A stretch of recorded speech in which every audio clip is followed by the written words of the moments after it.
Boa noite, pessoal. Vamos começar mais uma live do nosso podcast de 0 a 100. Como diz Luiz, vamos acelerar de 0 a 100 na agricultura, né? E o nosso tema hoje é da água à mesa, quais os cuidados na hora de adquirir seu pescado para a Semana Santa.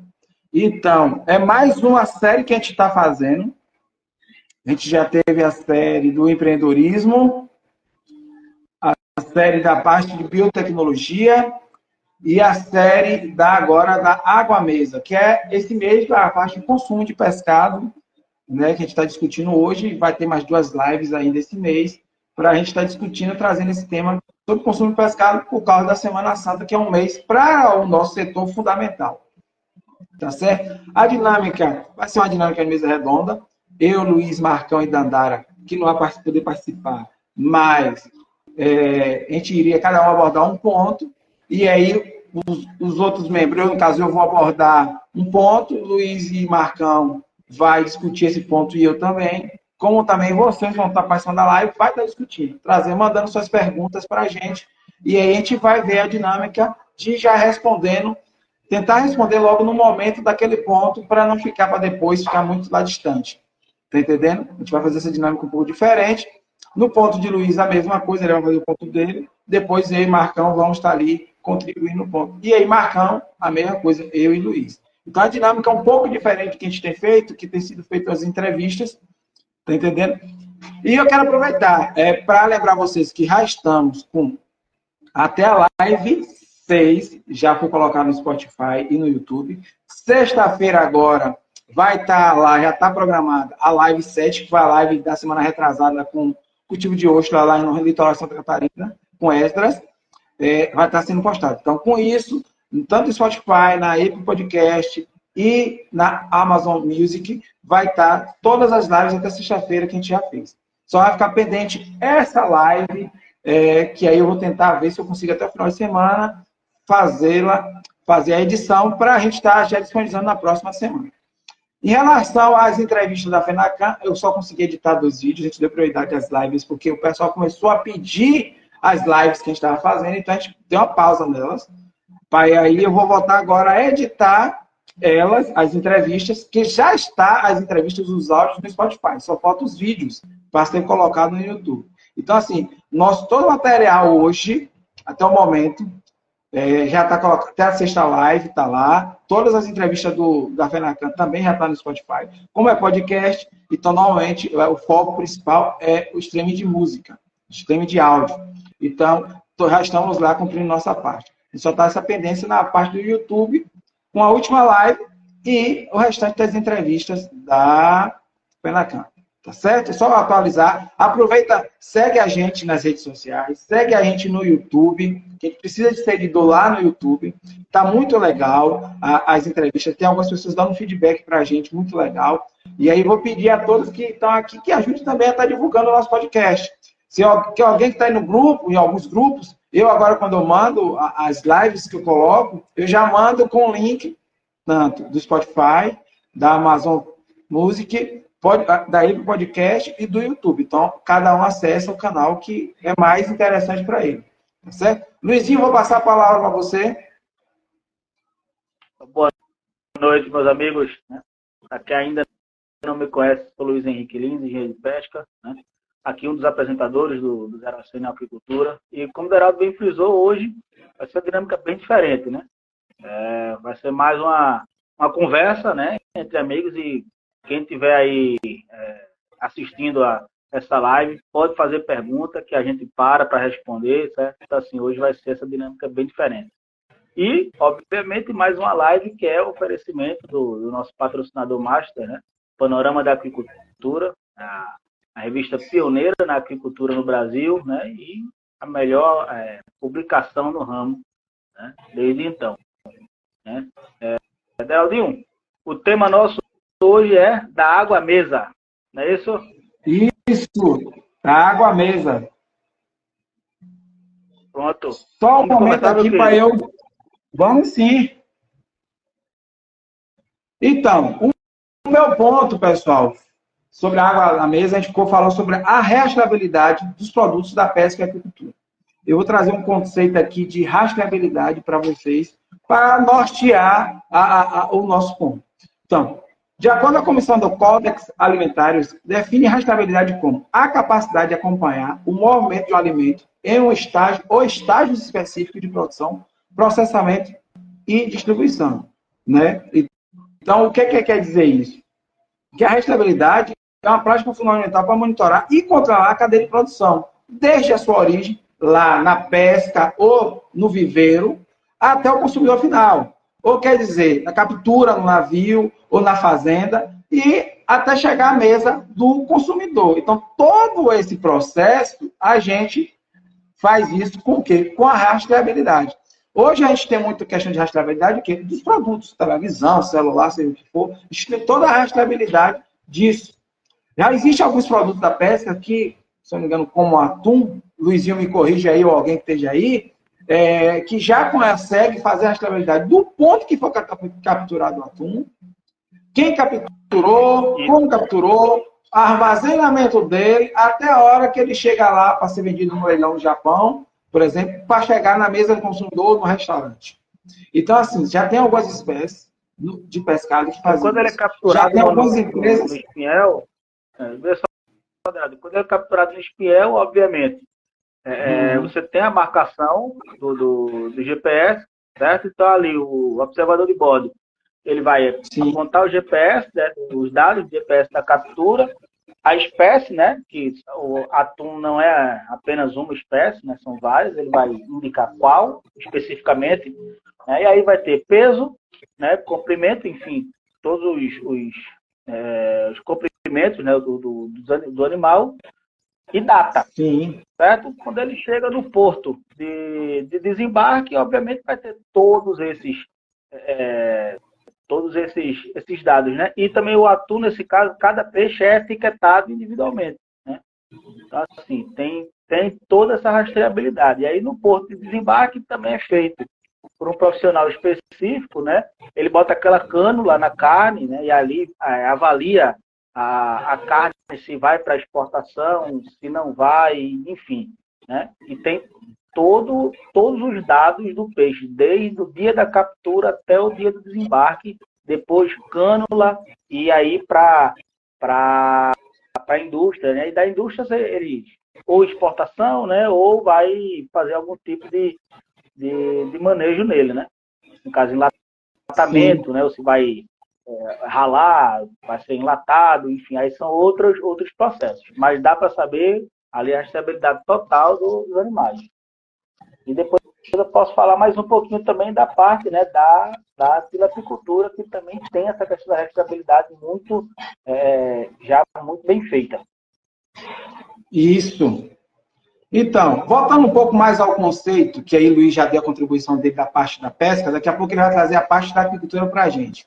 A dinâmica da live vai ser diferente, assim, um contribuindo naquele bate-bola, para ficar uma coisa mais fácil de entender vocês, o negócio, na realidade, a mesa redonda. Tá certo? Então, uma abordagem interessante, ou outra abordagem, na realidade, por que essa rastreabilidade? Ela visa garantir a segurança alimentar, promover a sustentabilidade, combater a pesca ilegal e irregular, que quando você começa a rastrear, você combate isso, e fornecer informações transparentes ao consumidor. Que é uma das coisas mais importantes, essa informação chegar com transparência ao consumidor. O consumidor precisa saber o que é que ele está comendo. Então, se você tem essa rastreabilidade, você consegue levar essa transparência ao consumidor, que é o que mais importa para a gente hoje. E isso o mercado exige. Seja mercado interno ou mercado externo. Quando você vai fazer exportação de pescado, ele exige essa rastreabilidade. Está entendendo? Então, os sistemas de rastreabilidade são ferramentas de gerenciamento de informação que facilitam o conhecimento do registro de dados referentes e relevantes aos produtos. Isso faz o quê? Facilita o quê? O conhecimento sobre a identidade do produto, o histórico, a origem de um produto ou dos materiais contidos em um produto. Por exemplo, no pescado, na agricultura, você vai saber tudo que for usado, a ração que for usada, o tipo de ração, né? Você vai saber os probióticos, os insumos que foi feito também, que foi usado durante o cultivo. Tá entendendo? a forma do abate, como foi feita, tudo isso. Então, essa é a rastreabilidade, você chega a esse nível de informação. E até, por exemplo, pessoal, os alevinos e as pós-lavas, a origem de qual foi o laboratório que foi adquirido as pós-lavas. Então, assim, é muito importante. Só um momento aqui que eu estou aceitando Marcão na live, pessoal. Acabei aqui. Desculpe, Marcão. Dentro desse tema aí, Geraldinho, então veja só, hoje nós temos software de gestão, tanto para piscicultura quanto para carcinicultura, né? Aí eu vou me ater mais à piscicultura, que é mais a minha especialidade, que você tem, no caso da compra do alevino, então você cadastra o teu fornecedor, como você bem frisou, você cadastra a ração, se utilizou algum probiótico, se porventura teve que fazer algum uso de antibiótico, para qual lote foi, né? E esses softwares também fazem a gestão financeira, né? Então, assim, hoje a questão da rastreabilidade na piscicultura, se a gente quiser, você pode até ter a rastreabilidade do lote da ração que for utilizada, certo? O lote que eu digo da fábrica, né? Da fábrica de ração. E aí, dentro da fábrica de ração, também há toda uma rastreabilidade para você saber de onde vieram os insumos, né? No caso, a soja, para a ração de peixe, você utiliza milho, né? As farinhas, os farelos, enfim. Então, assim, a questão de rastreabilidade hoje, na agricultura brasileira, né? Ela é presente e é uma realidade, certo? Que já está no mercado, né? Óbvio também que a gente sabe que tem quem não se preocupe tanto com isso, mas o produtor que quiser se preocupar com isso, até para obter alguns selos para vender o pescado para a indústria, né, que a gente também tem muito da venda, principalmente aqui no Nordeste, para a Feira Livre, né, e aí na Feira Livre é um mercado que tem uma demanda menos qualidade, digamos assim, né, então você não precisaria de alguns selos que para a indústria você precisa. Aí esses selos demandam a rastreabilidade, né? Que é um dos pontos das boas práticas de fabricação, né? Já a gente entra nesse tema. Marcão, só lembrando aqui, Luiz, já conseguiu? Marcão, não consegui não, Marcão. Você tem que solicitar de novo. Eu não estou conseguindo aceitar Marcão. Pessoal, no lado do que tem um aviãozinho, da direita para a esquerda, tem um balãozinho com interrogação. Façam suas perguntas ali, que fica mais organizado para a gente estar acompanhando aqui. Porque como está nós dois falando, então a gente pode acabar se perdendo nas mensagens. Tá certo? Para ninguém ficar... voltando aqui. Para ninguém fazer pergunta e não ser respondido. Só um momento que eu vou tentar convidar Marcão aqui, porque ele não está aparecendo para mim aqui no... Não está aparecendo ele. Você tem que mandar de novo, Marcão. Ele não está aparecendo para mim para eu convidar ele. Voltando aqui, os tipos de rastreabilidade no setor da pesca. A gente tem 3 tipos. Rastreabilidade retroativa, né, que permite saber quais produtos entraram na peixaria, quando entraram e quem são os fornecedores desses produtos, que a gente já estava falando sobre isso. A rastreabilidade interna, que acontece dentro do estabelecimento, né? E a rastreabilidade direta, que permite saber quais produtos são entregues ao cliente, quem são os clientes e quando os produtos foram entregues aos clientes. Então, imagine, pessoal, você tem esses 3 tipos de rastreabilidade. Aqui você tem noção de como acontece dentro do setor da empresa. A questão da venda, que é o que o consumidor foca mais hoje, porque você vai saber, por exemplo, vou falar aqui de um produto que você comprou na Amazon. Você, da hora que você compra, você pega, você consegue, assim que passa para a questão de pagamento, você consegue rastrear com quem é que vai ser o entregador, com onde ele está, né? Se saiu de São Paulo, foi para Salvador. Então, você consegue rastrear isso. Isso é um tipo de rastreabilidade. Então, com pescado, vai ser o mesmo tipo de rastreabilidade. Só que aí, a rastreabilidade do pescado, você vai conter as informações do alimento. Tá entendendo? E aí, acontece o seguinte, quais são essas informações, são usadas para que finalidades? Você tem a questão de segurança alimentar, que é o foco hoje da indústria, a questão de segurança alimentar. Né? A gente não pode comer um alimento contaminado. E se comer, você tem que descobrir de onde veio a fonte, porque pode ter um surto de contaminação e você precisa saber aonde foi esse contaminante ou algum, por exemplo, um medicamento que tem algum problema naquele lote, você precisa rastrear ele para recolher ou algum outro produto de prateleira. Então, a rastreabilidade serve para isso, essa questão da segurança alimentar, né? Você tem a questão de implementação de tarifas e cotas tarifárias, né? Que é para a questão dos impostos correlatos a cada produto sejam aplicados. Você tem a questão da sustentabilidade, né? Que você tem como verificar a conformidade às regras e regulamentações relacionadas à sustentabilidade da pesca, né? Se tem a questão de certificação da captura, tudo isso. Então, assim, por exemplo, na rastreabilidade, a parte de questão ligada à sustentabilidade. Você tem, né, Luiz? Na pesca industrial de alto mar, você tem a cota a pescar, por exemplo, do atum e afins. Você tem a cota a cumprir, a embarcação tem aquela cota e você precisa no caso, cumprir aquela cota. Você não pode passar daquela cota. Quer falar um pouquinho sobre isso, Luiz? Sobre essa questão da pesca e a questão da pesca industrial, como é que funciona? Na verdade, aí, cada país, na pesca dos atuns e afins, né, tem um órgão chamado ICAT, eu não vou lembrar que é uma sigla em inglês, certo? Que até o saudoso professor Fábio Azim foi durante muito tempo presidente dessa instituição, que faz as cotas para cada país para pesca de atuns e afins no Atlântico, né? Então, assim, por exemplo, o Brasil, como não tem uma frota pesqueira muito grande, então a gente passa muito para arrendar barcos, certo? Para Japão, para China, Espanha, né?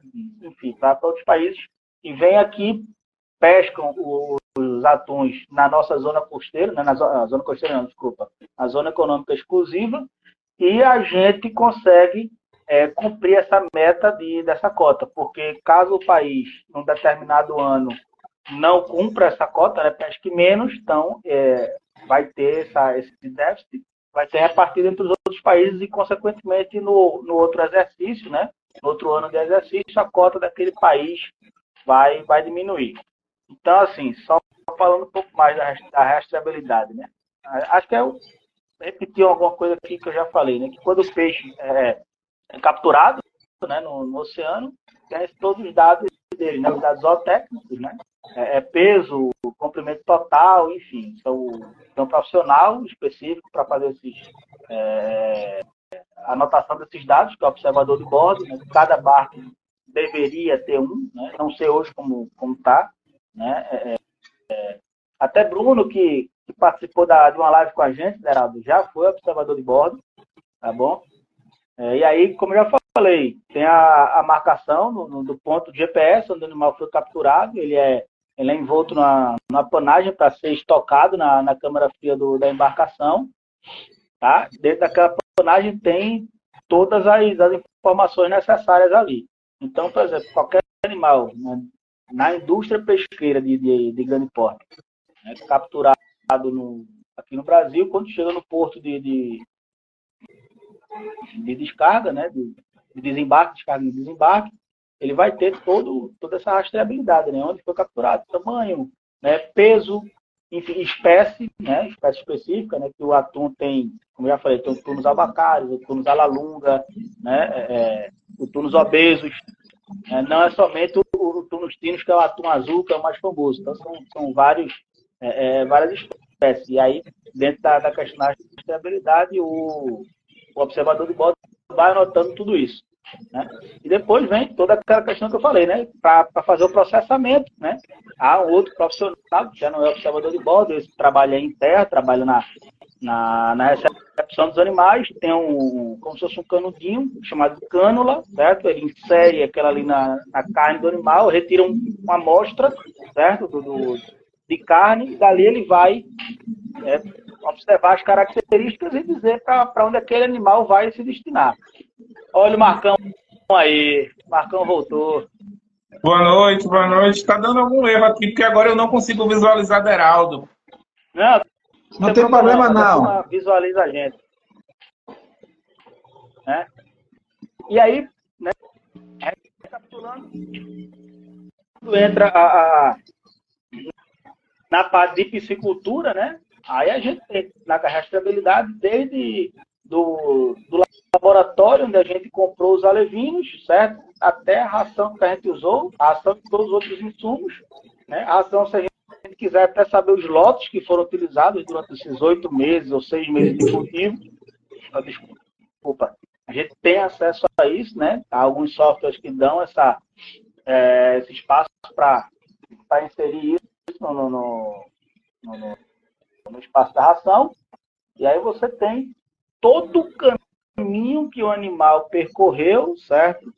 Da recepção dele na fazenda até a ida dele, até o abate e a ida dele para alguma indústria, certo? E se você tiver, por exemplo, uma empresa que seja completamente verticalizada, né, que tenha da reprodução até a ponta final, né, a entrega já do filé ou da posta ou qualquer outro corte, né, você também pode fazer isso tranquilamente, né? Salve, salve, Marcão. Tá conseguindo escutar todo mundo? Sim, estou te escutando. Pronto. Se quiser falar mais alguma coisa, Marcão, fique com a palavra aí, nego. Eu peguei o assunto já bem desenvolvido aí, né? Mas falando da rastreabilidade, a importância, né, desse processo, eu considero como um dos, né, ou o mais importante, porque é você realmente conhecer o produto, né, saber de onde ele vem, né, e você consegue identificar de onde ele vem e até o estado, né, o processo que ele passa e realmente se foi feito, se todas as etapas que são necessárias foram cumpridas, né, pela empresa para manter esse produto seguro e com qualidade. Só vou pontuar isso. Só. Por exemplo, eu já vi em Recife, certo? Por exemplo, eu não vou falar o nome nem do supermercado nem da empresa, mas uma empresa grande, certo? Filé estocado lá. E quando eu peguei a bolsinha de filé, você tinha as pedrinhas de gelo, certo? No fundo ali da embalagem. Então, assim, é uma coisa que denota que no supermercado, muito provavelmente aquelas gôndolas eram desligadas à noite, certo? E o que acontecia? Um descongelamento e recongelamento no dia seguinte, certo? Aquela camadazinha de água do glazing, certo? Que se coloca, né? Na indústria normal, tem uma porcentagem, certo? Então, quando você descongela e recongela, aquela água vai, obviamente, né? Tornar-se líquida novamente. E aí, quando ela recongela, óbvio que não vai para o peixe de novo, né? Então, assim, se alguém tem um problema no consumo desse peixe, certo? Através da rastreabilidade, você saber que a indústria entregou para o supermercado o peixe com qualidade total, só que a falha foi na estocagem do supermercado. Então, você pode culpar quem deve. Ou, por exemplo, quando a gente vê, dia desses teve urina preta, né? A doença de RAF. Então, não se sabia se o peixe era arabaiana ou se o peixe era o tambaqui, certo? Pela rastreabilidade, né? Afirmou-se que o tambaqui não era um dos vetores da doença da urina preta, né? Da síndrome RAF. Então, a suspeita foi para os peixes de pesca, né? E aí, eu não peguei esses dados, né? Se realmente teve essa rastreabilidade desses peixes aí para a gente assegurar para o consumidor final que o peixe não é o responsável, não é o vetor, certo? Causador dessa doença. Então, deixa eu botar aqui para a parte mais teórica. Eu vou falar na parte mais teórica e os meninos vão pontuando as coisas interessantes, pessoal.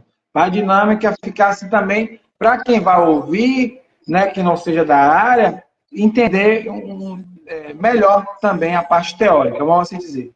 Tem alguns aspectos específicos relacionados à rastreabilidade de produtos.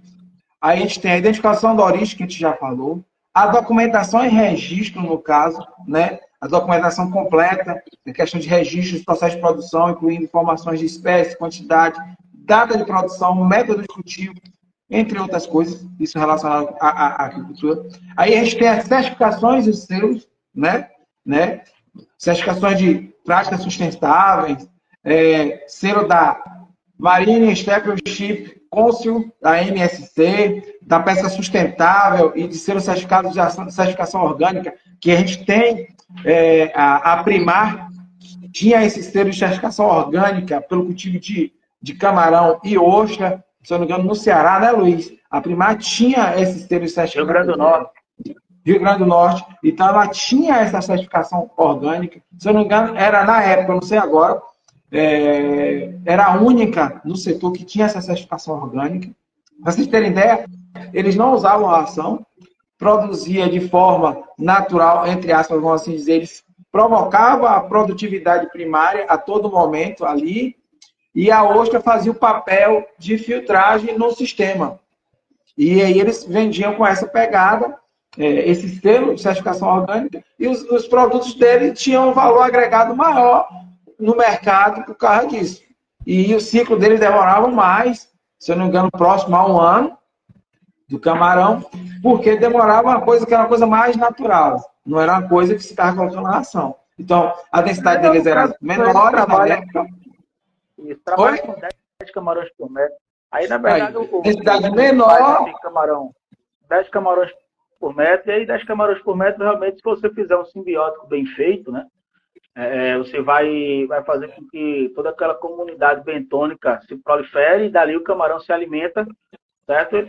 Pode demorar um pouquinho mais, coisa de um mês, a chegar no ponto de abate, mas, assim, é questão de mercadológica, né? Se você vai ter uma ração, por exemplo, exatamente, e vai ter um produto de um valor agregado maior, então não tem problema nenhum, né? É uma questão de estratégia de mercado, né? E aí, óbvio, o pessoal da Primar, concomitantemente a esse tipo de cultivo na cassinicultura, na água de drenagem ou de abastecimento, faz também o cultivo de ostras, né?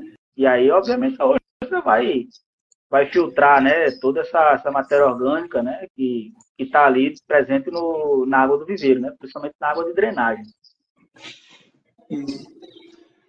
Então, a gente também tem, pessoal, a parte de tecnologia de rastreabilidade, né? Questão de código de barra, ou RFID, né? Que é utilizado para a questão de em produtos individualmente ao longo da cadeia de produção e distribuição. Temos os famosos blockchain, né? Que aí eu vou detalhar o que é o blockchain, que eu tive a curiosidade de buscar, porque já tinha ouvido falar várias vezes sobre questão de blockchain, né? Para garantir questão de integridade e imutabilidade dos registros, oferecendo a maior transparência e confiança. Mas o que é blockchain? É uma tecnologia de registro distribuído que permite a criação de um banco de dados compartilhado e seguro entre os participantes de uma rede.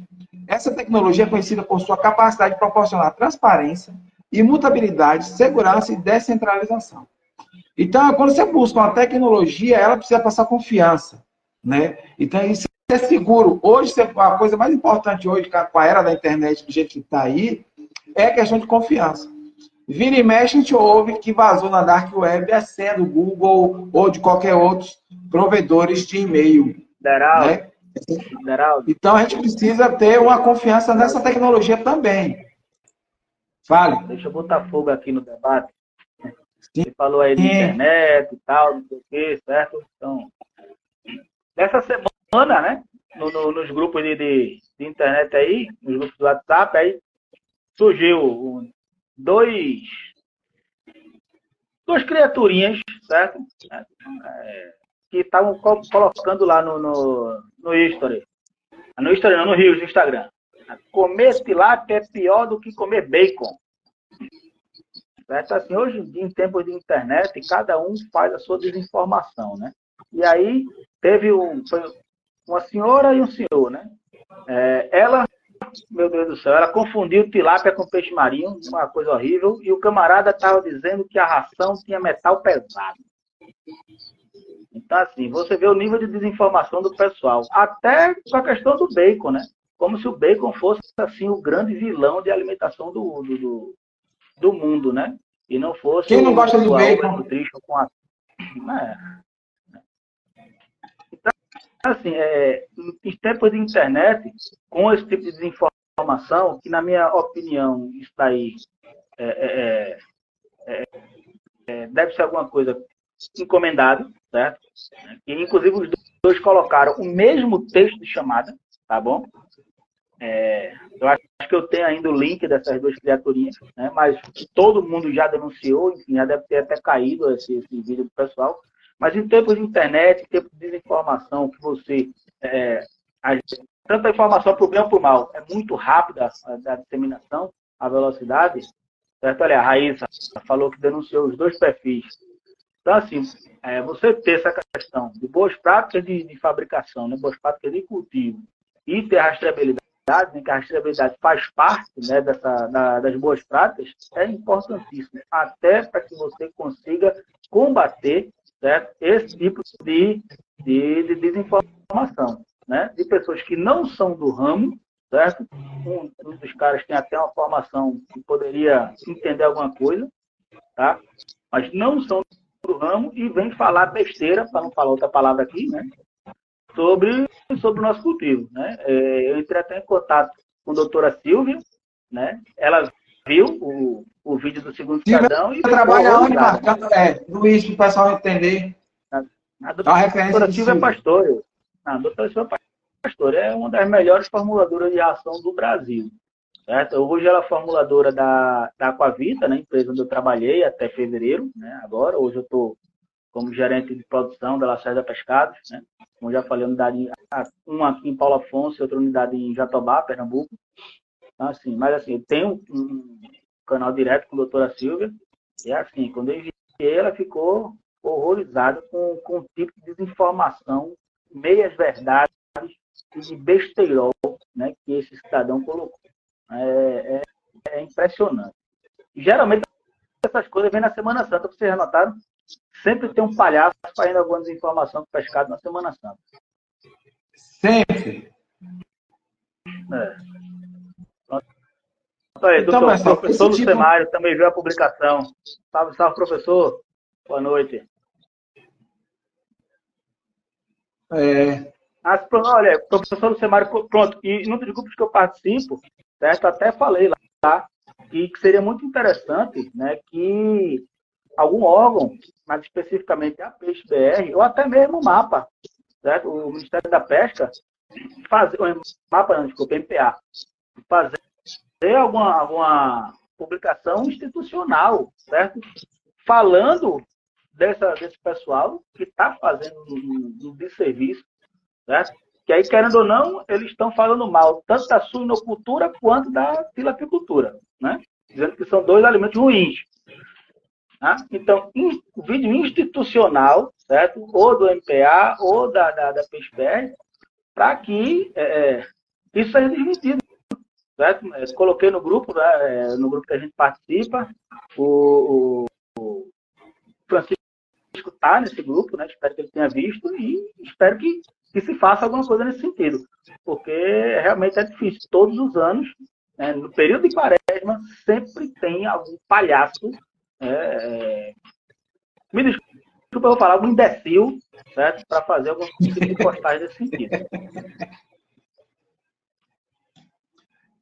Então, pessoal, Luiz é um dos caras assim que a gente tem que, a gente aqui dos apresentadores, né, Marcão? A gente fica tentando até segurar um pouco o Luiz, principalmente com essas coisas que é levantada na internet, e a gente, uma das funções nossas quando criou o podcast, uma das ideias nossas é combater isso. Né? E a gente quer fazer uma mesa redonda sobre algumas coisas sobre, por exemplo, produção de peixe em caixa d'água. Mas não vai ser aqui para a gente fazer a polêmica, mas é uma das que a gente quer fazer. E Luiz é um dos ferrenhos defensores de a gente estar desmistificando isso. Então, quando o Luiz traz isso, e eu estava no grupo que ele trouxe isso, eu tive a curiosidade de ver, é um absurdo o cara fazer isso. E a gente tem que realmente denunciar, desmistificar, cobrar das autoridades o funcionamento, das associações como Peixe BR e outras, né? Para estar se posicionando e fazer um vídeo isso, a gente massificar, porque assim, isso acaba atrapalhando. E até mesmo a gente fazer, hoje... Oi? E até mesmo a gente fazer também, se for o caso. Né? Também não, Sim, com não certeza. vamos esperar por mais ninguém, não. Vamos a gente fazer. Geraldinho, tem uma pergunta aí da Amanda, certo? Sim.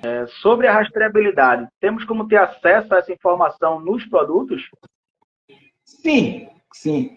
Hoje a gente tem uma ferramenta chamada, que todo mundo usa hoje, o QR Code.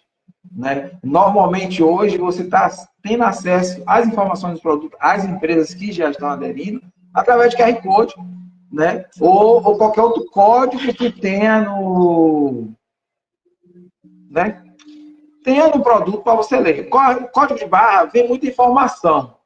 Né? A questão é a gente ter acesso através daquele código de barra às informações. Mas eu já tive curiosidade, por exemplo, no caixa do supermercado, se você pegar na passagem ali do caixa, você vai ver que está lá. Não é só o nome do produto, o preço. Se você for o cadastro do produto, vai estar tudo lá. Do produto, por exemplo, feijão, vai estar lá. A tilápia vai estar lá. Agora, esse nível de informação que a gente está falando da rastreabilidade, normalmente que eu tenho observado, vem no QR Code, que aí é uma coisa que o consumidor, nós, temos acesso fácil, né? Hoje o QR Code é uma ferramenta extremamente fácil de se usar. A maioria dos celulares tem leitor de QR Code, quando não tem, você baixa o aplicativo para fazer o leitor de QR Code e você tem acesso. Então, eu acredito, as empresas que aderiram a essa questão da rastreabilidade, você consegue fazer isso muito fácil através do QR Code. Possa ser que você tenha acesso por outras plataformas, com certeza, mas para a gente hoje, eu acredito que seja o mais rápido a gente ter acesso à informação através do QR Code. Tá certo? Obrigado, Amanda, pela pergunta. Vamos perguntando aí, pessoal. Luizinho e Marcão, tem alguma coisa a falar? Um comentário. Não, mais um comentário aí do professor Lucemário, né? Muito absurdo as informações falsas sobre a tilápia, principalmente por uma pessoa que é nutróloga. Né? Acho que, na verdade, ela não sabe nada de peixe cultivado. Sabe não, professor Lucemário? Eu deixei um recadinho no coração para ela no perfil, tanto no Instagram quanto no Facebook. Sabe nada. Sabe nada. Ela falou uma coisa, ela falou um negócio que eu achei interessantíssimo. Né? Que é o peixe pescado ao ar livre. É lindo isso. Maravilhoso. Sabe nem como é que fala uma pesca, mas tudo bem. Vamos voltar aqui. Eu fico para morrer com o negócio. Marcão, não quiser falar aí, eu tô vendo que você está fazendo algumas anotações, daqui a pouco vem os seus pontos, né? Estou observando. Então, a gente também tem a questão do ponto de monitoramento ambiental, né? No caso da aquicultura, você pode estar botando os parâmetros ambientais, né? A análise de água, né? Adequada, e está colocando isso em nível de informação do peixe onde foi criado, que é extremamente interessante. E também a questão, hoje, da questão do impacto ambiental, né? A questão de avaliação e mitigação do impacto ambiental da pesca, da questão da sustentabilidade ao longo prazo, que a gente tem aquelas cotas, e também na questão da agricultura. É uma coisa que você também pode botar no seu produto, que seu produto tem licença ambiental. E também tem aquelas certificações. Então, através de um QR Code, você pode botar uma gama de informações que o seu cliente vai ter acesso. E a gente sabe que tem essa questão da pegada ecológica, né? Que tem a turma que gosta disso e que paga por um produto que tem uma pegada ecológica, que tem essa questão ambiental evidente. Então, por exemplo, o Luiz está aí no São Francisco produzindo e tem a pegada ecológica dele, ele faz tudo certinho, tem licença ambiental e faz os parâmetros, tem o cuidado né? A parte ambiental de não jogar resto de ração, de fazer todo o procedimento que é exigido dele, ele coloca isso. Oi. Geraldo, eu já tive uma vez tem uma fiscalização, eu não trabalhava nem aqui na Lacerda, trabalhava ainda na Fazenda Bela Vista, fica no Riachão, no município de Glória, na Bahia, certo? Mas é aqui no mesmo Lago Mochotó, certo? Aí chegou a fiscalização, IBAMA, Polícia Federal, não sei o que, já foram botando, arrombando cadeado, enfim. Beleza. A gente tinha dado entrada em todas as licenças, a gente estava tranquilo, podia operar normalmente, certo? foi falado tudo isso, e aí tinha a bióloga do IBAMA, certo? Depois que eles viram que a gente estava todo certinho, né? Aí baixaram a bola, digamos assim, né? Ele estava até de arma em punho, um absurdo total. E aí eu perguntei a ela, por que não fazer análise de água, certo? Análise de efluente, nas estações de tratamento de esgoto? Por que não faz isso? Porque o IBAMA não vai nessas estações de tratamento de esgoto.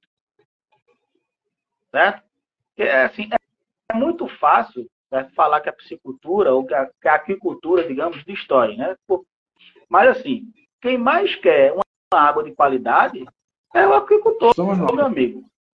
Porque, né, aí eu vou falar uma coisa que vai mais direcionada para as pessoas que não são do ramo, né? Eu creio que nossos espectadores que estão aqui hoje, nesse momento, são todos do ramo e vão entender perfeitamente aquilo que eu vou falar. Hoje a gente não cultiva peixe, a gente não cultiva camarão, a gente não cultiva nada disso, a gente cultiva água. Certo? Principalmente quando a gente vai para um sistema feito um rasca, um sistema de recirculação de água, ou para um bioflocos, certo? Ou para o cultivo mesmo tradicional em viveiro. Certo? Tanque-rede a gente já está mais ao sabor do clima, né, ao sabor da água, né? A gente não tem controle nenhum sobre isso.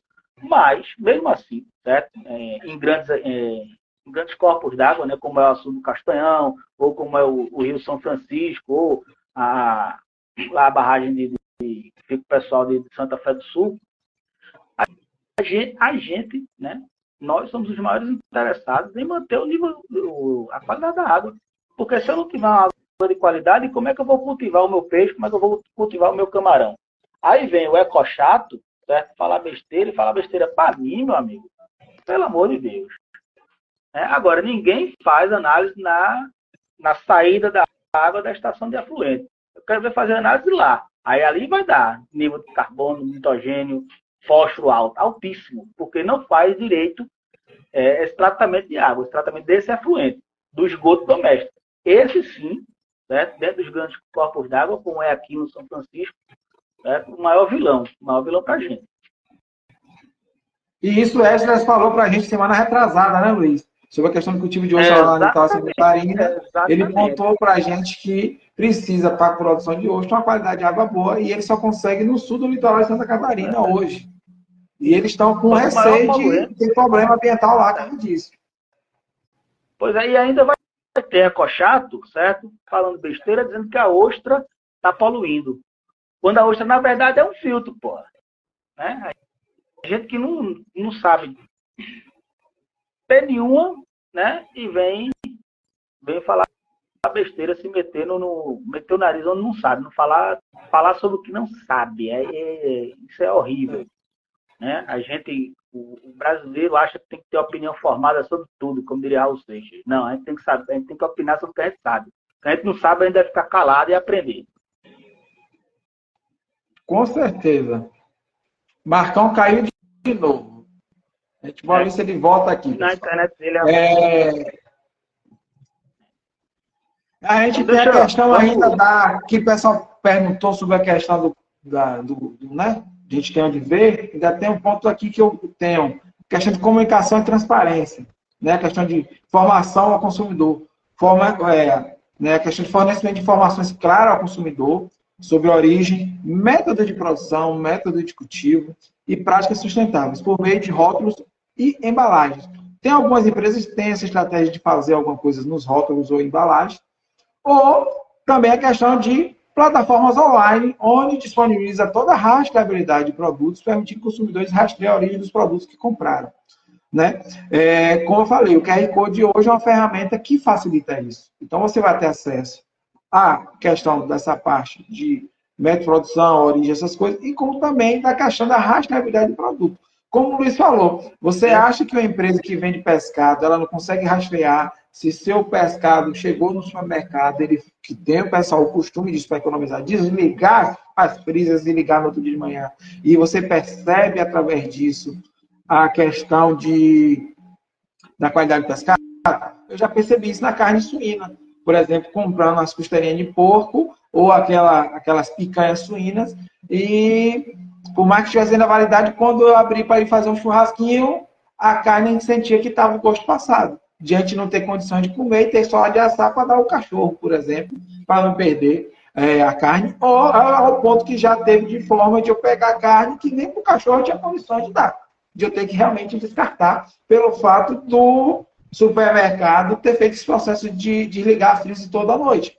Então, assim, a gente, até na hora de comprar, a gente tem que ter esse cuidado. E como o pescado, as embalagens, normalmente, você tem a transparência que você consegue ver, então fica mais fácil de ver. Nas embalagens de peixe, você vê isso, de filé. Nas embalagens de camarão, você consegue ver, né, o produto.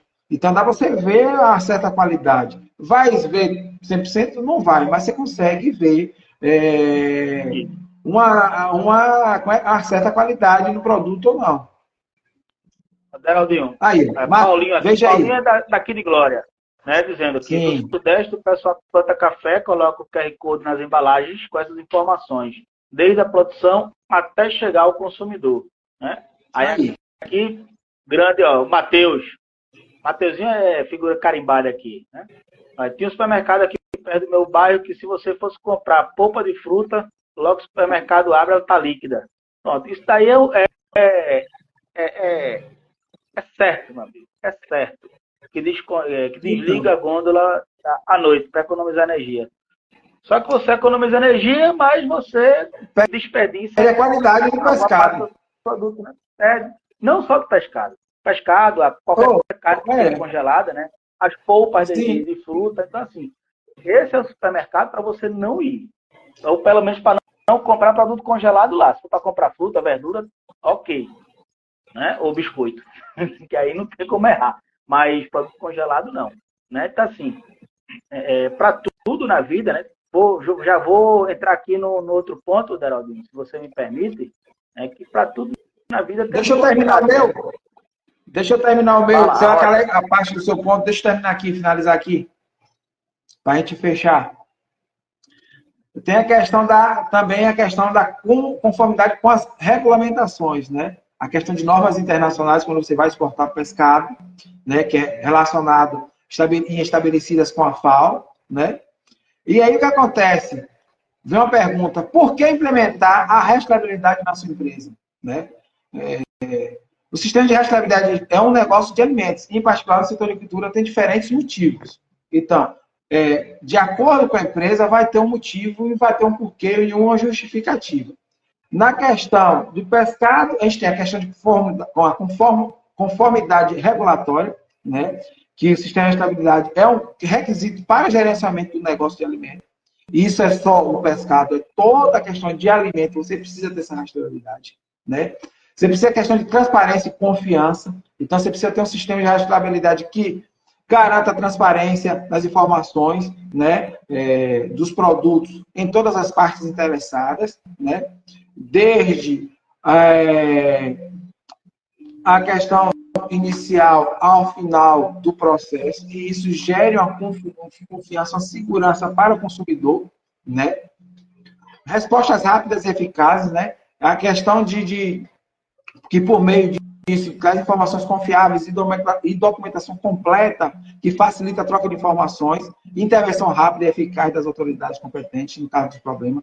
Então, por exemplo, quando sai alguma questão de medicamento na televisão, ou recall, por exemplo, de carro, de alguma peça, que é questão de segurança, você tem essa facilidade, você chega ali, você rastreia qual é o produto, ou o remédio, ou o carro, para você ir lá fazer o recall, ou ir fazer a troca do medicamento, que aquele lote teve problema.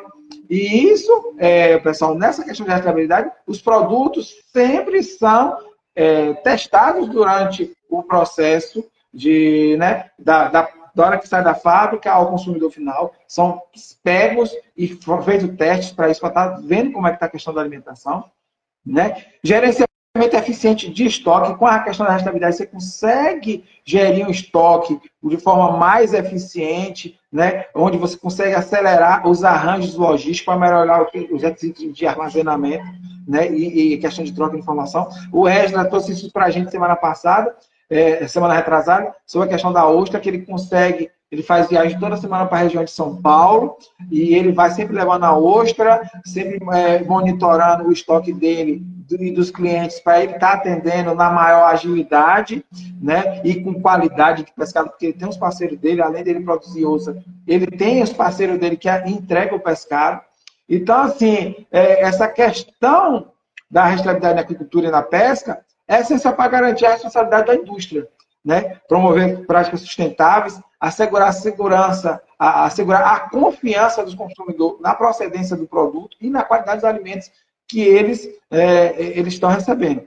Uma coisa interessante aqui, que eu vou trazer para vocês, que é a parte final, é que os Estados Unidos, a União Europeia e o Japão eles impôs a rastreabilidade como a exigência comercial para exportar produtos de agricultura para os mercados deles. Portanto, a implementação de sistema de rastreabilidade no setor de agricultura poderia fortalecer ainda mais o comércio internacional dos produtos da agricultura. Algo como eu falei lá no início. Então, a União Europeia, o Japão e os Estados Unidos, que são grandes mercados consumidores, já está impondo a rastreabilidade de produtos da agricultura. Isso ele já faz com a questão de frango, com a carne a bovino e suíno também. Então, se você não tiver essa rastreabilidade, você não consegue exportar para eles.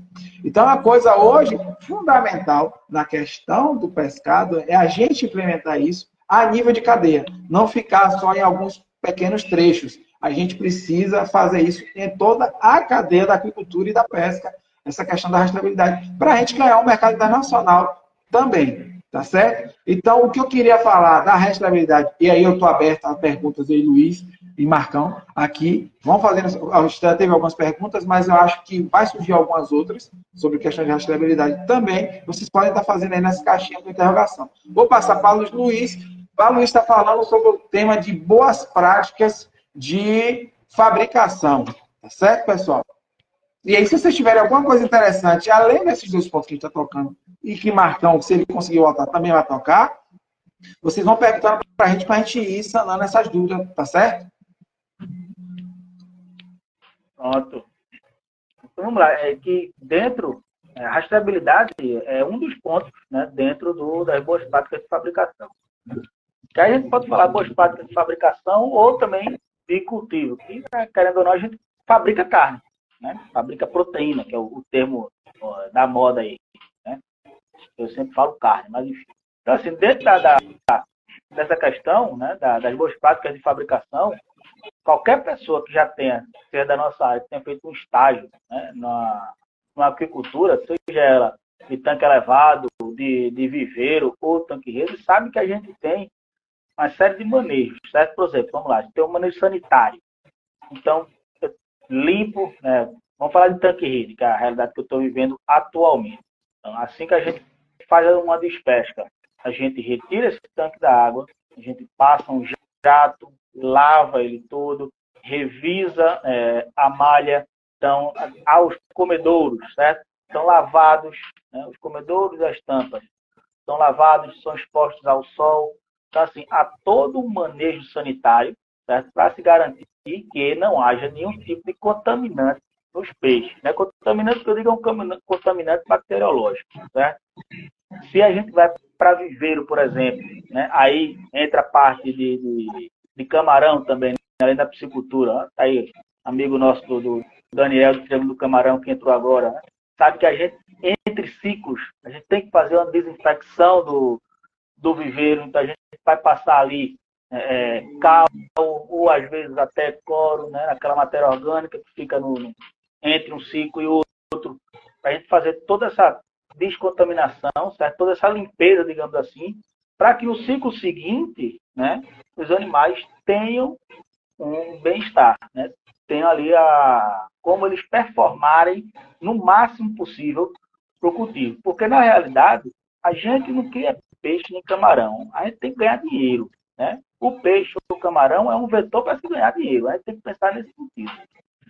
Então, para isso, a gente tem essas boas práticas de fabricação, né? Uma delas é o manejo sanitário. A outra, controle de análise de água, controle de qualidade de água. Controle ou análise de qualidade de água, né? E aí é muito mais presente, como eu já falei anteriormente, para quem tem um cultivo como o do Biofloco, o Raiz ou o tradicional do viveiro, certo? Você vai ali, amônia, nitrito, nitrato, dureza, pH, temperatura, você tem que ter tudo isso muito bem controlado, certo? Novamente, com o objetivo de fazer com que os animais tenham o maior bem-estar possível e com o maior bem-estar possível, né, ter um maior rendimento, né, maior formação de carne, que é o que a gente quer para ter mais biomassa, para ganhar mais dinheiro. Né? Ninguém aqui, não vou aqui falar abobrinha não, né? O objetivo é ganhar grana, né? Então, assim, dentro disso, outra boa prática, manejo alimentar. E aí o manejo alimentar entra, obviamente, com a escolha de uma boa ração, certo? A ração deve ser escolhida com base no custo-benefício e não com base no preço da saca. Eu sempre falo isso. O que diferencia os meninos dos homens na aquicultura, certo? É saber escolher a ração pelo custo-benefício. Às vezes eu tenho uma ração que tem um preço maior, mas ela me dá uma conversão um pouco menorzinha, tá? E quando eu pego o preço dela no ciclo inteiro, ela foi mais barata do que aquela ração que na saca era mais cara, era mais barata, certo? Se eu tenho a ração da saca mais barata, ela pode fazer com que o meu animal passe um mês a mais dentro aí do ciclo, né, de produção, e dentro desse mês a mais, eu vou ter, obviamente, uma folha de pagamento a mais, né, na formação dos custos de produção, né? Vou ter um mês a mais de energia elétrica, um mês a mais, se for o caso, de arrendamento de diária, a própria conversão da ração vai ser maior, né? Então ela vai se tornar ainda mais cara, né? Todos os outros insumos, além do que é intangível, que é o risco, certo? Então, quanto maior o animal, mais o risco você tem ali de ter alguma coisa, e o prejuízo seria muito maior se você perder esses animais já no peso de abate, né? Então, assim, o manejo alimentar, que hoje no tanque rede é 75%, 80% do custo de produção, né? Principalmente aqui no São Francisco. Eu não posso falar de algumas outras áreas, como São Paulo, né? São Francisco, eu digo aqui que a gente chama da região do submédio, né? Que pega Sobradinho, Glória, Paulo Afonso, Jatobá, Pedrolândia, Piranhas. Então, nessa região aqui, a gente também pode falar do São Francisco, como ali aquela região de Três Marias, que já é do Alto São Francisco, já pega Minas Gerais, né? Os municípios ali de Morada Nova, de Felixlândia, né? Felixlândia eu tive o prazer de conhecer, né? Trabalhei na Estância da Tilápia, né? Na época do seu Leonardo Romano. Então, assim, lá pode ser um pouco diferente essa questão do custo, né? Pela questão de logística, de ração, né? Tá mais perto dos grãos, enfim. Então, assim, além disso, né? Como a gente já estava falando anteriormente, um tópico que foi muito esmiuçado, questão de rastreabilidade, né? Controle de estoque e rastreabilidade. Eu só posso ter rastreabilidade se eu tiver um controle de estoque. Então, o controle de estoque é o quê? Eu tenho que saber que eu tenho dentro d'água, certo? A biomassa, né? Através da biomassa, da biometria, o número de animais, né? Obviamente. E aí eu sei quem consumiu o quê, quando, né? E por quê. E aí vai, a partir desse controle de estoque, da formação dele, né? Tem a questão da rastreabilidade. Certo? Outra coisa também, né? Isso eu estou me atendo somente à questão de cultivo, por enquanto, tá, pessoal? Então vamos lá. Você tem também o manejo dos resíduos, né? Infelizmente, certo? Como o nosso meio não é o ar, é a água, às vezes quando a gente vê algum animal moribundo, né, ele já não pode salvar-se, né? Ou então às vezes a gente já vê uma certa mortalidade, né? Infelizmente, aqui na região do Paulo Afonso a gente tem alguns surtos, né, de bacterianos, né? Então quando a gente vê, já está ali o peixe morto. Então o que é que a gente tem que fazer? Esse peixe morto é resíduo. Óbvio, a gente tem que retirar, né? Aqui na propriedade, todos os dias, antes de arraçoar, você retira a mortalidade, quantifica, tanque a tanque, certo? E aí há os aterros sanitários, que são especificamente para você destinar esse resíduo para que você não contamine o solo, certo? Porque, querendo ou não, algum resíduo que exude ali do peixe pode voltar para o rio e ser altamente contaminante. Então, você tem que fazer manejo de resíduos muito bem feito. Tá? No caso da indústria, também tem essa questão de aterros sanitários. Né? Mas voltando aqui ao cultivo. Aí você tem também a questão de controle de doenças e parasitas. Né? É como eu falei anteriormente, a gente cultiva água, certo? E não propriamente os animais. Então, a gente faz, quem está no viveiro, quem está no RAS, você faz a questão da biorremediação. Nada mais é do que você está colocando naquele sistema ali bactérias, são bactérias benéficas ao ambiente, certo? E elas vão colonizar toda a coluna d'água e não vão deixar que bactérias patogênicas, certo, colonizem aquela coluna d'água, certo? E quando a gente fala disso na água, é biorremediação.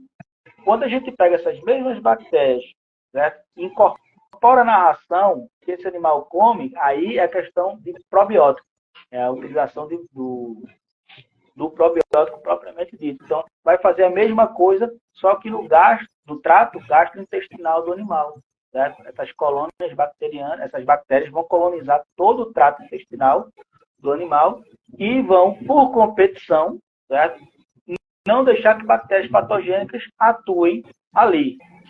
Certo? E quando a gente utiliza a biorremediação ou o probiótico, né, uma coisa que a gente analisa, que a gente vê muito bem, é a questão de menor matéria orgânica no solo, diminuição principalmente de amônia, nitrito e nitrato, certo? E aí você dá um conforto, você dá bem-estar para o seu animal. No probiótico, né, na ação interna aos animais, certo? Você tem formação de diversos compostos, né, como ácidos orgânicos, certo? Que vão fazer com que os animais consigam melhorar a absorção da ração. Aí ele vai ter maior formação de carcaça, ou, no caso do camarão, maior formação de filé. Você tem uma diminuição do tempo de cultivo. Tendo a diminuição do tempo de cultivo, também tem a diminuição na conversão, certo? Você melhora, como eu falei, a absorção dessa ração, certo? E você diminui o custo de produção, certo? Ganha mais dinheiro, tá? E, assim, o que eu estou lembrando agora, né, o tópico final é treinamento de funcionário. Quando a gente fala em piscicultura, em cassinicultura, né, o maior amigo da gente é o arraçoador. Certo? Na fazenda, o melhor amigo da gente é o arraçoador. Certo? Esse carinho específico, ele vai ou te levar ao sucesso ou, às vezes, determinar um prejuízo que tu tem. Então, tu tem que treinar muito bem, certo? Para que ele possa fazer um trabalho bem feito, né? Isso vai impactar diretamente no teu manejo alimentar, vai impactar diretamente na questão do controle de doenças, de parasitas, né? Ele tem que estar, obviamente, sempre com a roupa limpa, que esse camarada ele vai estar ali perto do viveiro. Se for no caso de camarão, vai estar no caiaquezinho. Caso ocorra dele cair ali, vai com a roupa suja, com alguma contaminação, isso vai para a água, né? Pode ser que sim. Então, assim, a gente tem todo um processo, né, de boas práticas para que o animal tenha, do início do cultivo até a despesca, o maior bem-estar possível para que ele possa nos dar o maior lucro possível. Certo? Então, quando eu vejo, né, como eu falei no comecinho, um cidadão, uma cidadã falando que ração de tilápia tem metal pesado, ou que comer tilápia é ruim, certo? Nossa, eu fico, porque o camarada desse não sabe absolutamente nada. Então, assim, não sei nem o que dá vontade de fazer com o cidadão desse, que o meu corpo jurídico não deixa. Geraldinho, se tiver mais alguma pergunta aí, mais alguma coisa para falar, certo? Eu tenho, assim, um ponto que a gente não pode deixar de abordar. Eu estava aqui, pessoal, aproveitando rapidinho aqui para dar uma organizada para eu trazer esse ponto para você, que eu acho que Luiz foi bem sucinto e direto à questão dos boas práticas de fabricação. Então, resumindo em palavras, boa prática de fabricação é todo aquele cuidado que a gente precisa ter, como a gente tem em casa quando a gente vai cozinhar, né? De tirar o pescado, deixar descongelar, mas não pode esquentar, para ele não passar do ponto, né? De ter o cuidado da higiene da pia, para você cortar o tempero, temperar seu pescado para cozinhar, né? Questão de conservação, por exemplo, do azeite que você vai usar na hora de fazer uma moqueca, ou do óleo, você não vai reaproveitar um óleo que já está passado, Tá entendendo? Então, assim, é toda uma boa prática, todo o cuidado, resumindo. Aquela comida que a vovó faz, que tem todo o cuidado de fazer para o netinho, para a gente. Eu não tenho mais minha avó, mas minha avó tinha esse cuidado de fazer para comida para a família. Então, a boa prática é todo aquele cuidado que você tem que ter durante o cultivo do animal para chegar ao consumidor com a qualidade. E para mim, além de todo, porque, como eu falo, pessoal, é fácil você criar um peixe que só é jogar uma ração. Eu falava isso com o pessoal aqui na Zona Rural de Valência. Não adianta você ter todo o cuidado durante o ciclo, que na hora da despesca você perde a qualidade de pescado. Porque você não colocou, não calculou a quantidade de gelo suficiente para você despescar o peixe e estar conservando ele ali naquele gelo. E na hora do transporte, por exemplo, você tirou o peixe, você pegou muito peixe, botou numa quantidade que, por exemplo, você pegou uma rede, muito peixe, muito pesado, e esmaga os peixes de baixo. Então, todo cuidado que você tem com a tilápia, com qualquer outro peixe de tambaqui, na hora da despesca, você perde a quantidade de pescado, porque não teve um cuidado na hora de despescar, não teve cuidado na hora do abate, não teve um cuidado na hora de transportar dentro do gelo. Então, assim, você tem que calcular a quantidade de gelo para a distância e para a quantidade de pescado. Normalmente é 3 kg de gelo para 1 kg de pescado. Mas dificilmente as pessoas fazem isso. Está entendendo? Então não dá para você fazer 1 para 1, porque 1 para 1 vai descongelar, você vai ficar sem gelo. Eu sempre falo para o pessoal da Zona Norte, se for perto, dá até para trabalhar 2 para 1. Mas o ideal é 3 para 1. Está entendendo? Então não adianta você produzir, você chegar lá, você não tem a qualidade na hora de transportar seu animal, seu pescado. Igual a gente comprou um peixe no supermercado e você botar no fundo do carro e para no meio do caminho para tomar uma, quando chegar em casa, ela descongelou, vai perder a qualidade do pescado, da carne. Então não adianta muito. Então, a boas práticas nada mais é que você ficar atento e ter cuidado sobre todo esse processo. Se você não tiver esse cuidado, você não vai ter qualidade de pescado boa. Tá certo? Luizinho, a gente tinha falado, batido um papo. Obrigado, Joelson. E aí também é uma coisa. Por exemplo, você vai comprar pescado na feira, aquele pescado que está lá exposto e não está no gelo. Na gândola, ou no mercado, ou no supermercado, ou no isopor.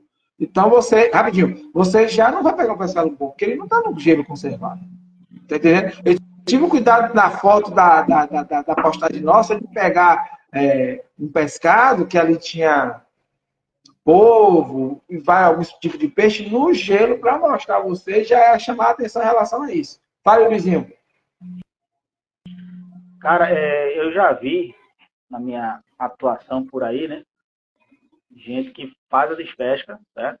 E aí não é culpa do produtor, é culpa do atravessador, certo? E pega o peixe, coloca em sacola, tá? E vai para o mercado, sem nem resfriar.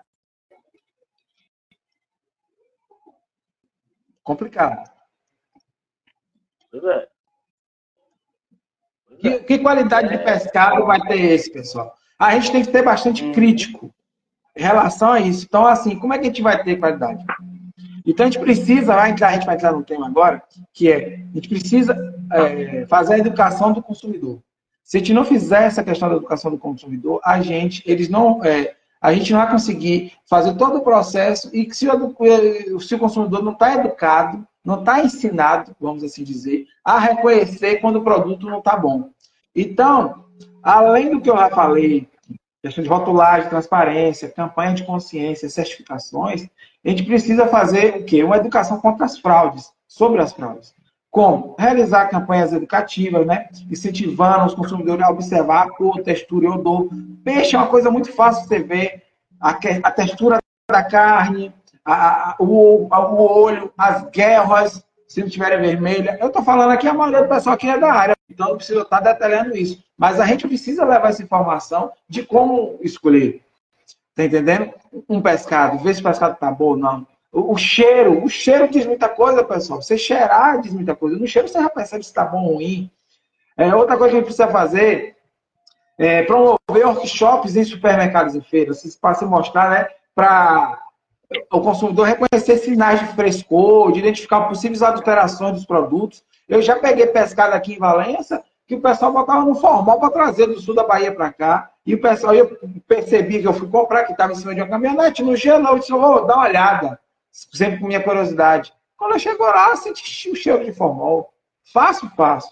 Então, assim, tem coisa que você observa. Fora outras coisas que o pessoal fazem de fraude aí. Né, Luizinho? Pode pontuar na hora que você achar interessante. Viu? Outra coisa que a gente pode fazer. Falando. Viu? Outra coisa que a gente pode fazer, criar materiais informativos online, né? Explicando o método de produção, certificações coerentes de qualidade de pescado, né? Vídeos, infográficos. Mas hoje a internet está aí, a gente pode estar divulgando isso. Eu postei no meu Instagram da Cultive Plant, essa semana, um material que eu estava preparado, Luiz, ó, que eu tinha feito no Canva. Eu fui tocando o Canva para ver alguma outra coisa. Eu postei um material sobre questão de piscicultura, o que observar na questão da piscicultura. Eu já tinha preparado o material, eu não lembrava, eu postei essa semana. Então, muito interessante, são 4 pontos que você deve observar na questão de cultivo de organismo aquático. Então, assim, são coisas, pontos chaves de você estar observando na questão. A cor é uma, textura é outra e a odor é outra. Então, são 3 pontos chaves que você observa em qualquer pescado. Tá entendendo? O camarão, quando ele está passado, ele já muda de cor. Fácil, fácil. Você já observa. A lambreta, você observa isso, que é muito aqui na minha região. A ostra, você observa também a questão do cheiro. A ostra, a lambreta, esses animais que são os moluscos, os bivalves, se ele tiver aberto, esqueça. Ele já passou do ponto. Ele já morreu. É um dos pontos que está observar fácil, é isso. Né, Luiz? O camarão, você vê logo o cefalotórax, né? Que ele, digamos assim, estoura, né?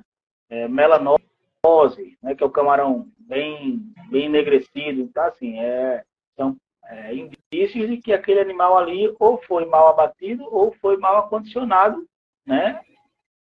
Ou tá velho. Então, assim, essa é a educação que a gente deve ter. E, por exemplo, quando vê um camarão dessa forma, por exemplo, evitar comprar, certo? Evitar um camarão que tem aquele aspecto realmente fresco, né? Quando eu falo esse estouro do cefalotórax, né? É camarão com a cabeça bem alaranjada por dentro. Então, ali denota mesmo que é um camarão que está já há um certo tempo estocado, e às vezes mal estocado, né? Outra coisa, pessoal, o alimento muito barato, o camarão, o pescado muito barato nessa época da Semana Santa. Você vai observar, não, tem alguma coisa errada. Porque você tem um norte, o preço. Aqui, camarão de cultivo está na faixa de 30 a 40 reais, dependendo da gramatura, vai subindo. Na porteira, não. Está variando de 20 a 22 hoje, que eu recebi essa semana da BCC, está na 20 22 aqui no Nordeste. Isso na fazenda, para comprar em volume. Tá entendendo? Para a gente não é. Esse valor para a gente vai ser 35, 40 reais um camarão de 12 gramas hoje aí. Mais ou menos isso. Não é isso, Luiz? E aí o que acontece? Se ele está abaixo desse preço, e muito, tem alguma coisa aí. Então você já tem que... a gente quer comprar... Não. Observe. Pode observar que tem algum... Pode ser que o camarão, o pescado esteja adulterado aí, que está muito abaixo do preço. Tá entendendo? Lá vai comprar, tenta ver aquelas promoções que ocorrem, mas tenta ver uma média de preço. E final de feira, esqueça comprar final de feira, que você não vai comprar coisa final de feira, a não ser que você conheça o seu fornecedor, que ele realmente faça o papel dele de conservar bonitinho ali. Tá certo? Outra coisa que a gente pode estar fazendo, isso eu estou falando, pessoal, no aspecto nós profissionais, né? Formador de opiniões, professores, especialistas, nós profissionais da área de aquicultura. Organizar eventos educativos em escolas, né? Para estar abordando a importância da procedência dos alimentos e seus impactos na saúde e no alimento. A gente sabe que tem uma série de doenças que o pescado pode ser vetor se ele estiver adulterado. Então, por exemplo, uma ostra, um bivalve, um molusco que não passou pelo processo de... Esqueci o nome agora. Luiz, me salve aí. Processo de... Depuração. De depuração. Se não passou pelo processo adequado de depuração, de 24 a 48 horas, dependendo do estado do animal. Precisa ter um pouco mais de tempo. Então, assim, se ele não passa por esse sistema, nesse processo de depuração, a gente não tem a qualidade de ostra boa. Pode estar levando contaminantes, pode estar levando alguma doença para você, principalmente se a gente for comer o alimento in natura. Tá certo? Outra coisa que a gente pode fazer é utilizar as redes sociais, plataformas online, para disseminar dicas práticas sobre como avaliar a qualidade de pescado, né? E compartilhar essas histórias de conscientização. O que a gente está fazendo aqui hoje é isso, usar a rede social, as plataformas online, para levar essa informação ao consumidor. Quando as pessoas, a gente vai poder encaminhar essa live ou o áudio dos streams de áudio para alguns conhecidos nossos, né, parentes e amigos, sobre essa questão das dicas. Tá entendendo? A gente vai caminhar para as pessoas. E essa Semana Santa que tem, a gente está no período da Semana Santa, e é extremamente importante estar chegando a informação. Tá entendendo? Aí tem várias, a televisão leva isso, outras pessoas que trabalham com comida.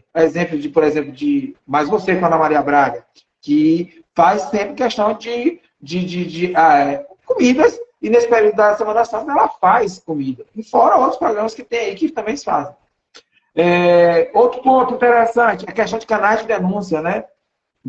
Para estabelecer mecanismos eficazes para relatar atividades de suspeita, incentivando a colaboração entre as comunidades, os consumidores e autoridades. Então, hoje, você tem como denunciar isso a vigilância sanitária. O órgão municipal para isso é a vigilância sanitária do município ou a estadual para estar combatendo essa questão dessas fraudes. Né? E como é que a gente faz isso? A gente colabora com esses órgãos fiscalizadores, né, divulgando esses alertas das práticas fraudulentas que a gente encontra hoje no mercado. A gente pode simplesmente fazer uma denúncia anônima na vigilância sanitária. Isso é coisa que a gente consegue hoje, que tem o canal de comunicação. E também outra coisa que a gente pode fazer parcerias com várias gistas, né? Colaborar com supermercados e estabelecimentos para garantir que estejam os clientes cientes dos riscos e se comprometam com a questão de oferecer produtos autênticos com qualidade. Como? A gente pode fazer parcerias com chefes da culinária, né, para promover receitas saudáveis e sustentáveis, né? No caso, incentivando a escolher um pescado de qualidade na hora de você fazer sua comida, de fazer suas receitas. A gente tem várias pessoas, né, até na nossa área, que cozinha e traz isso. Alguns desafios, por exemplo, se não me engano, a PeixeBR faz, alguns canais de YouTube teve essa sacada de trazer algumas personalidades da área desafiando a fazer algum tipo de comida. Eu lembro que, se não me engano, o Francisco Medeiros fez a live com a gente recentemente, quase um mês atrás, falando sobre a questão da importação da tilápia da Tailândia, do Vietnã, na realidade. Ele fez uma receita de algum pescado, da tilápia, que ele fazia em casa. Fábio Sussel também já fez isso. Então, assim, é uma estratégia de a gente estar levando e mostrando como é que fazer um pescado de qualidade, como escolher, que mostra todo o processo, né, da escolha. Né?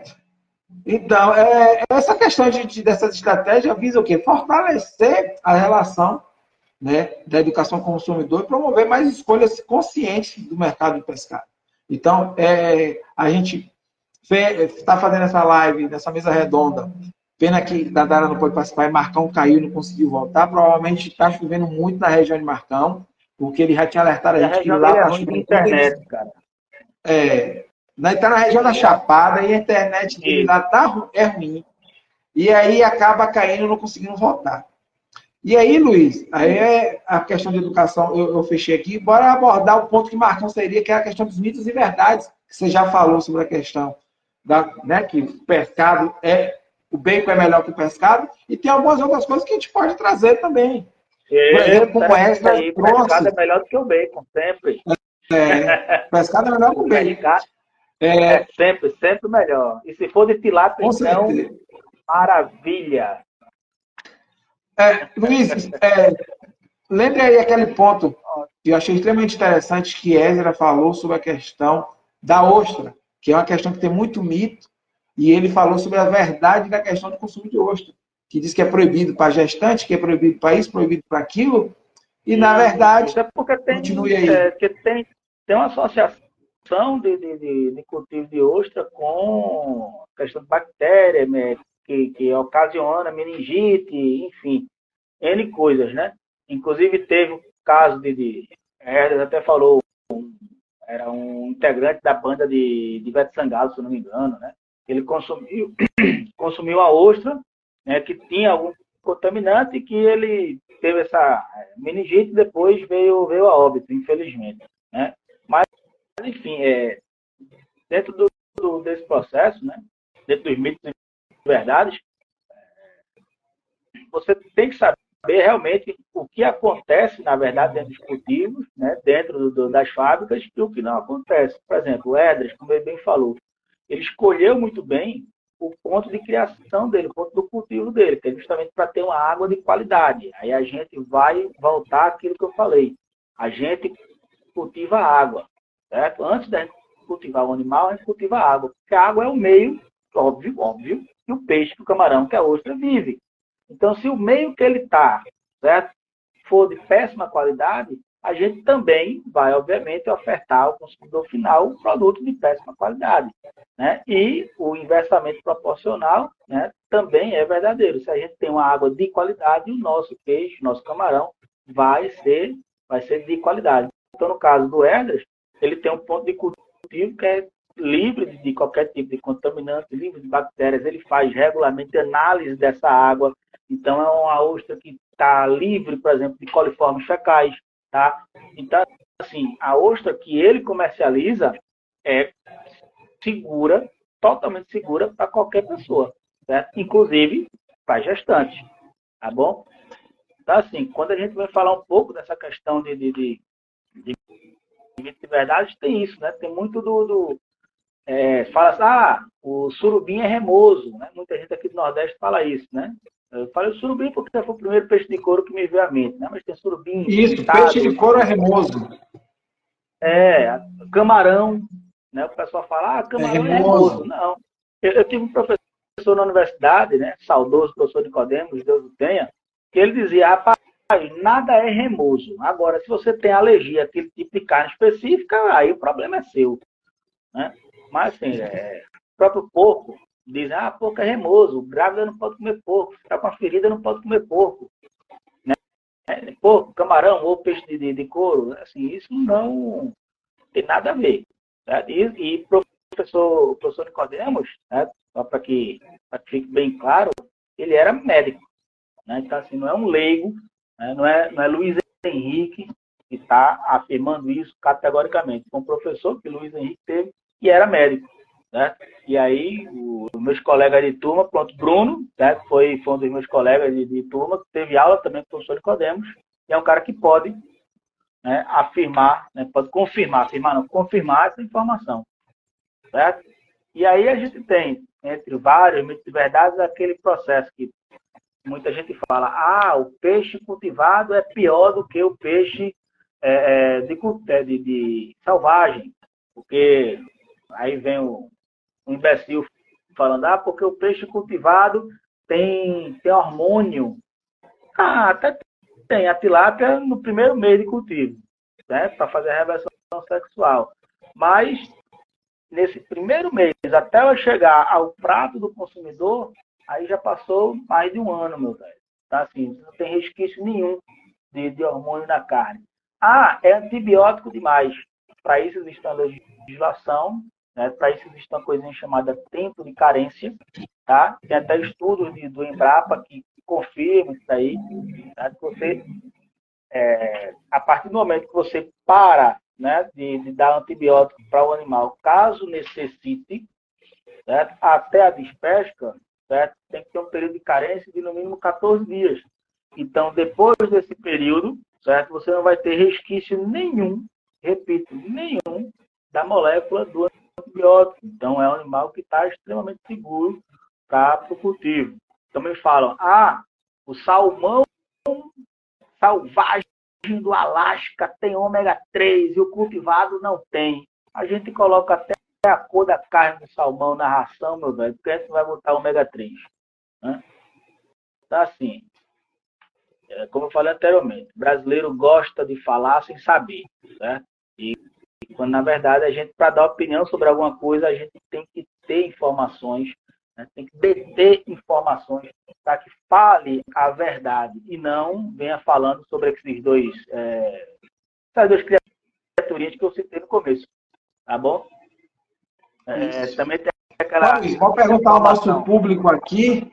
ser o que mito eles já ouviram, que eles joguem aí na caixinha de comentário, comente com a gente um mito que eles já ouviram.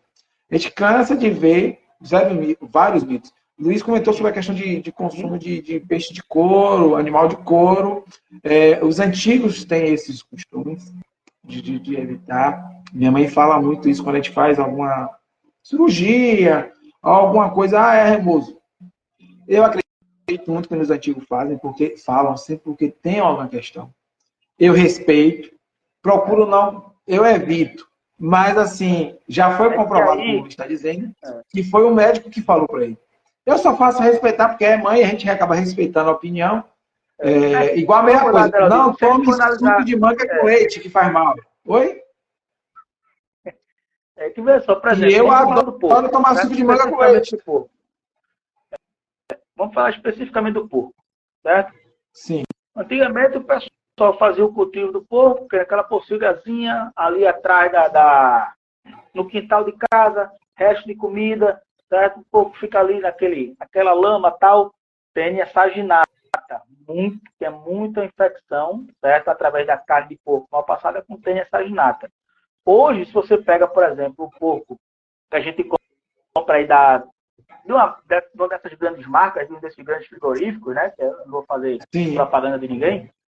Cara, tu pode comer aquela carne até crua, que aquela carne ali vai ser completamente livre de qualquer tipo de contaminante, porque passou por um processo de boas práticas de fabricação no cultivo do animal, passou por um processo de boas práticas de fabricação na indústria, um controle de qualidade imenso, porque fábrica nenhuma, né? Empresa nenhuma vai colocar um produto sem ser de qualidade, com o risco de perder o seu nome no mercado, perder consumidor e perder dinheiro, certo? Isso. Porque ninguém é otário, ninguém quer perder dinheiro, né? Então, vai ser uma coisa completamente segura. Agora, se você tem aquele porquinho criado ali no fundo do quintal, aí sim vale o que os antigos falavam. Pô, faz a carne bem passada, né? Faz a carne bonitinha, tá? Aí você também vai matar todos os cistos. Vai matar todos os cistos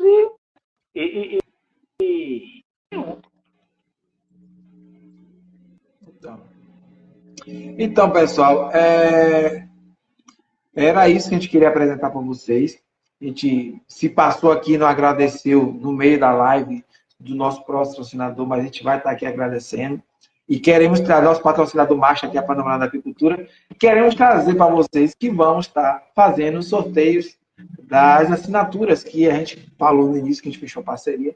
A gente tem 12 assinaturas para ser sorteada ao longo do ano. A gente vai estar fazendo isso via e-mail. A gente vai fazer... Oi? A gente falou tanto do Herders que o homem entrou aí, ó. Seja bem-vindo, Herders. Santa ostra. O homem estava 15 dias atrás aqui com a gente, conversando sobre o cultivo de ostra. E a gente teve uma boa repercussão, viu, Herders? O pessoal gostou muito da live.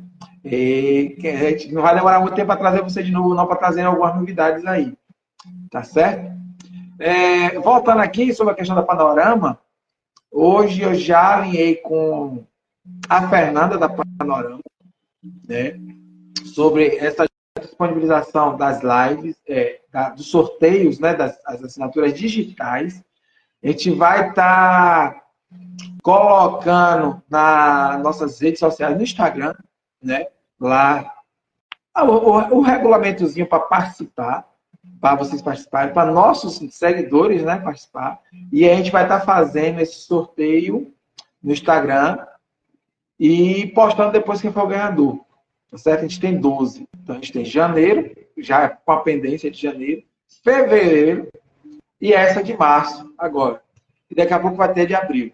Então, a gente vai estar fazendo isso, vai estar colocando um prazo, a gente vai estar conversando isso aqui a nível dos apresentadores, formalizar como é. E provavelmente uma das regras vai ser seguir a gente. A gente mostra para vocês. O formato do sorteio vai ser ali, mas provavelmente uma das regras vai ser seguir a gente e seguir nosso patrocinador, que é mais que justo seguir o nosso patrocinador, a Panorama da Agricultura.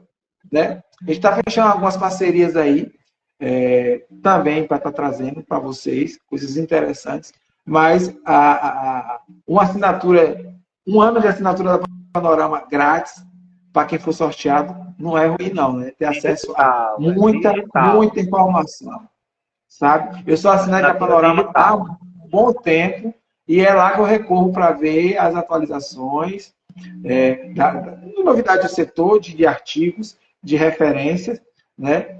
E é isso. Né? Agradecer ao nosso patrocinador. Eu sou assinante da Panorama tem 10 anos. Então, agradecer a participação de todos, né? Olha, Marcão chegou. Deixa eu ver aqui se ele consegue entrar na nossa live aqui para falar com vocês. Então, agradecer a participação de todos, agradecer a presença e por ter divulgado essa... Nosso Rios teve, acho que em meio de 24 horas, mais de 800 visualizações. Eu fiquei surpreso. Agradecer quem teve paciência para escutar esse caba bruto aqui falando água até agora. Não é? Aí agradecer no nome assim a todos, no nome da pessoa de professor Lucemário, que ele sempre está presente assistindo nossas lives aqui. Quando ele não assiste, ele me pede o link. E Matheus também. Ele pede o link para, né, para assistir a live, né? E, assim, dizer a ele que não vai demorar muito tempo a gente convidar ele para trazer ele para ele falar um pouco aqui da experiência dele sobre extensão pesqueira nessa região aí do Vale do São Francisco, que não vai demorar muito, né? Olha, falou em Matheus, retornou aí. Olha aí, professor Lucemário, quando o senhor escutar, saiba que aqui as portas da fazenda estão abertas para quando o senhor quiser fazer qualquer tipo de visitação, certo? É só entrar em contato que a gente marca o dia e pode vir aqui, pode trazer a rapaziada. E aí, óbvio, se algum professor da Rural, né, de Serra, ou de Recife mesmo, ou daqui da UFS, né, de Aracaju, né, quiser vir aqui visitar a piscicultura, né, fiquem à vontade. E só não estendo assim para o pessoal da UFC por conta da distância, né? Aí são... Mas se eles quiserem vir, né, Luiz? Se quiser enfrentar esses 900 km, fica à vontade. Mas eles têm o Castanhão, que é ali do lado, né? Fica a 200 quilômetros só, certo? Aí, obviamente, é menos oneroso, né? Sim, com certeza. Marcão, eu tô aceitando você, só que você não está conseguindo entrar. Deixa eu ver se eu consigo convidar para você chegar aqui para falar pelo menos com a turma. Geraldinho, eu vou ter que dar uma saída agora, certo? Vou ter que dar uma saída agora, surgiu uma demandazinha, vou ter que ir lá no campo. Então, vamos fazer o seguinte, Marcão está com problema de entrar, a gente não vai procurar mais o pessoal, né? Edson, já são ele tá sempre junto também, 9h08. Todas as lives ele tá. Olha, obrigado, Edson, pela participação. Então, assim, pessoal, a gente vai encerrar a live, né? Que eu agora que fui olhar que já tem 1h30 de live, vamos assim dizer. Então, assim, foi muito bom estar com vocês aqui. Daqui a 15 dias vamos estar voltando aqui com vocês. Vamos trazer esse tema também de consumo de pescado para vocês. Estamos vendo aí uma pessoa muito interessante para trazer para vocês. Tá certo? É o que a gente queria trazer para vocês hoje. Vai desculpando qualquer coisa, qualquer falha nossa aí, mas tentamos trazer informações que vai servir não só para quem está assistindo, mas quem vai assistir a gente depois, principalmente quem vai assistir depois. Porque tem muita gente que assiste nosso conteúdo depois da live. Hoje mesmo a gente tinha concorrência de outra live, possa ser que tenha atrapalhado um pouco a presença, mas como a gente grava e depois posta o conteúdo, não vai atrapalhar ninguém de assistir depois. Certo? Luizinho, agradecer a você pela participação, pela parceria, Marcão que tentou aí, mas a internet não ajudou, né? E a Suas palavras finais. Pessoal, obrigado, certo? A todo mundo que assistiu, nem que seja aí 5 minutinhos, certo? Isso fortalece bastante a gente, né? E pedir que siga, comente e compartilha. Momento blogueirinho. Isso. Certo? E siga também a Panorama, certo? Quem puder depois assista, né, essa live, a gente vai disponibilizar tanto no YouTube, quanto também, como o Geraldo falou no início, nas mídias dos streams de áudio, né? Amazon. Quais são os outros, Geraldinho? Apple Podcast no formato e podcast, Spotify. no formato podcast, Spotify. Então, mais uma vez, brigadão, certo? E até o nosso próximo encontro, pessoal. Espero vê-los novamente. Pessoal, tchau, tchau. Fiquem com Deus e se eu não ver vocês, uma boa Semana Santa a vocês com muita paz. Tchau, tchau. Tchau, tchau.